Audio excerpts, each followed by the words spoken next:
Maths 10th maths சமச்சீரில் important sums 5 mark questions இது வரைக்கும் பார்த்துட்ருக்குறோம்.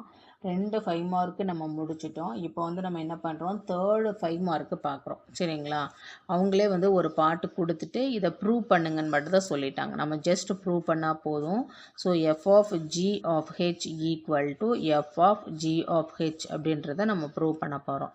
இதே மாதிரி ஒரு சம்ஸ் நம்ம பார்த்துருப்போம். இந்த பாட்டை ஃபஸ்ட்டு, இது டோட்டல் செகண்டு, இந்த ப்ராக்கெட்டில் இருக்கிறது தேர்டு, இந்த டோட்டல் ஃபோர்த், இப்படி நம்ம எடுத்துக்கிறோம். சரிங்களா? இப்போ எஃப் ஆஃப் ஜி எடுத்துக்கிறோம். F of g equal to f g of x எடுத்துக்கலாம். ஸோ எஃப் ஜி ஆஃப் எக்ஸோட வேல்யூ என்னது, 3x + 1 equal to f of எக்ஸோட வேல்யூ என்னது, x - 1. இப்போ இந்த x இருக்க இடத்துல இதை நான் சப்ஸ்டியூட் பண்ணுறேன். ஸோ 3x + 1 - 1 கேன்சல் பண்ணால் எனக்கு என்ன கிடைக்குது, 3x கிடைக்குது. சரிங்களா?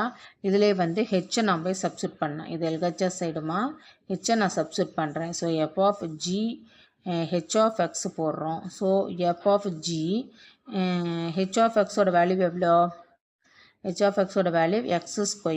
எஃப் ஆஃப் ஜிக்கு நம்ம எவ்வளோ கண்டுபிடிச்சிருக்கோம், 3xன்னு கண்டுபிடிச்சிருக்கோம். இப்போ இந்த எக்ஸ் இருக்கிறதுல x² சப்ஸ்டியூட் பண்ணால் எனக்கு என்ன கிடைக்குது, 3x². இதுதான் ஃபஸ்ட்டு பார்ட்டு. சரிங்களா? அடுத்து என்னது, ஆர்ஹெச்எஸ் சைடு நான் எடுத்துக்கிறேன். ஆர்ஹெச்எஸ் சைடில் பாருங்கள், ஃபஸ்ட்டு ப்ராக்கெட்டில் இருக்கிறது ஜி ஆஃப் ஹெச் இருக்குது. ஸோ ஜி ஆஃப் ஹெச் எடுத்துக்கிறோம். ஜி ஹெச் ஆஃப் எக்ஸ் எடுத்து எழுதுகிறோம். ஜி ஹெச் ஆஃப் எக்ஸோட ஃபங்க்ஷன் வந்து என்னது, x² equal to g of எக்ஸோட ஃபங்க்ஷன் 3x + 1. இப்போ எக்ஸ் இருக்க இடத்துல இதை நான் சப்ஸ்டியூட் பண்ணுறேன். ஸோ சப்ஸ்டியூட் பண்ணும்போது எனக்கு எவ்வளோ கிடைக்குது அப்படின்னா 3x² + 1 கிடைக்குது. சரிங்களா? இப்போது நான் என்ன பண்ணணும், f of g of h கண்டுபிடிக்கணும். ஸோ எஃப் ஜி ஆஃப் ஹெச்சுக்கு என்ன கண்டுபிடிச்சிருக்கோம் அப்படின்னா 3x² + 1 கண்டுபிடிச்சிருக்கிறோம். எஃப் ஆஃப் எக்ஸோட வேல்யூ x - 1. இப்போ இந்த எக்ஸ் இருக்க இடத்துல நான் சப்ஸ்டியூட் பண்ணுறேன். So 3x² + 1 - 1 + 1 - 1 cancel. ஸோ எனக்கு ஆன்சர் 3x² கிடைக்குது. இதுதான் செகண்ட் பார்ட். நல்லா பாருங்கள், ஃபஸ்ட்டு பார்ட்டும் செகண்ட் பார்ட்டும் ஈக்குவலாக இருக்குது. So we have to write hence proved.